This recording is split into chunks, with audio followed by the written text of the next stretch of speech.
They say they are reptiles. They say they have lion-like claws, wings, and scaly skins. They say they could fly from Kinshasa to Paris in just 2 flips of wings. They say they lay eggs and that they are extinct. Let them not lie to you. Dragons live. They walk amongst us, only that their character places them high because they are smart, wise, and brave. And yes, they breathe fire. Fire that enlightens the souls of the people it touched for generations. And on this world, behind every single legacy, there was always a dragon behind it. At their darkest hour, when Britons were surrounded by the might and terror of the Wehrmacht, Gestapo of the Nazis, to which France, among other nations, had already succumbed to, England was alone against the greatest war machine Europe had ever known at the time. Defying the threats, fate, numbers, bombings of London, despair of people, one man, Prime Minister Churchill, stood to give hope. He said, "We shall not flag or fail. We shall fight in France. We shall fight in oceans and seas. We shall fight with strength, with growing confidence in the air. We shall defend our island, whatever the cost might be. We shall fight on the beaches. We shall fight on the landing grounds. We shall fight in the streets and in the fields. We shall fight in the hills, but we shall never surrender." And after the speech, one of the MPs cried of emotions. The bulldog along the Russian bear and the American great buffalo carried on the war and drove out the barbarity of the Gestapo and Nazis to the Wehrmacht, to where they belong. And that, my friend, is a story of how a small island became that little beacon of hope from which the free world grew again, Germany inclusive. And here I'm telling you, we are all destined to be great. Our backs can carry weight that no lorry can lift. We are all those mustard seeds that when planted can grow to become a very large tree in which birds of all sorts can come to nest in. We all make potentially amazing dragons. But fear is a very dangerous thing to dragons. Fear to speak out your mind. Dragons act against wrong even when it favors them. Because what makes this world worse is not the violence of bad people, but the silence of good ones. Marianne knew it. She said, "Our deepest fear is not that we are inadequate. Our deepest fear is that we are powerful beyond measure. We ask ourselves, who am I to be this brilliant, to be this fabulous, talented, skilled?" And when it comes to leaders, coward leaders, it is the fear to be different. They ask themselves, who am I to be different? Who am I to think different?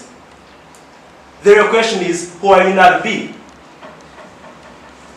It is your light. It is the light of leaders. Embrace it. Shine it right. And stand your ground. If it means standing alone, time will stand by you. Because it is that different that always make a difference. True, that fear can mean forget everything and run. Run in disarray. Run for your life. Run coward. But for dragons, fear only means one and only one thing. Face everything and rise. Dragons seize opportunities. They soar above self-doubt with courage and confidence. And from generations to generations, they achieve. Only 2 laws govern the lives of dragons. Dragons never hesitate. For hesitation itself is a failure, but failure itself is none. It means try again, this time round harder. Tomorrow you're going to get it. Dragons do it or don't do it, but they never hesitate. Dragons are armed with determination. They are ready to do whatever it can, whatever they need to win. Actually, the saying, aim for the moon, if you fail, you will land on stars, it came from dragons. Because when they miss, which is very much rare, they land on stars.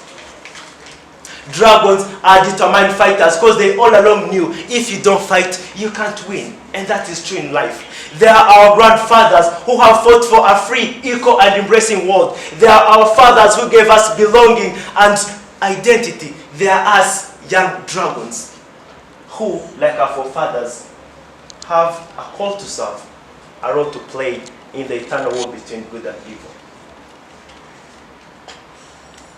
When I was little, there's this time my mother was giving me a bath. Then she says, "Look, wings." I was like, "Which wings?" She was like, "Dragon wings. They're sprouting out of your spine." And I was so much happy that I went to bed very much happily, and the following nights I could sleep on my side that I do not break my growing wings. And I was so much excited that I had bought medicine for their fast growth and could constantly checking my throat. I couldn't wait to breathe fire, and it was so much exciting. Then time went on and none of it came.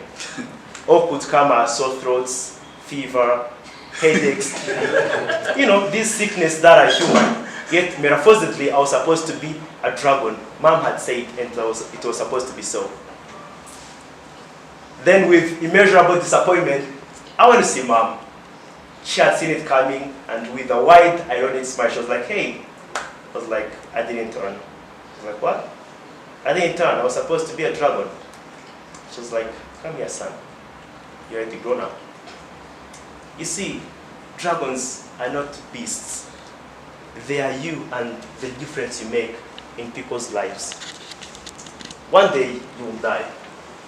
And people won't remember your money, your cars, your houses. They remember who you were. You see, man is very broad. But sometimes, one day, your entire life will be summarized in one single word. Make sure that word will be dragon. Just make sure to be dragon. Contest chair.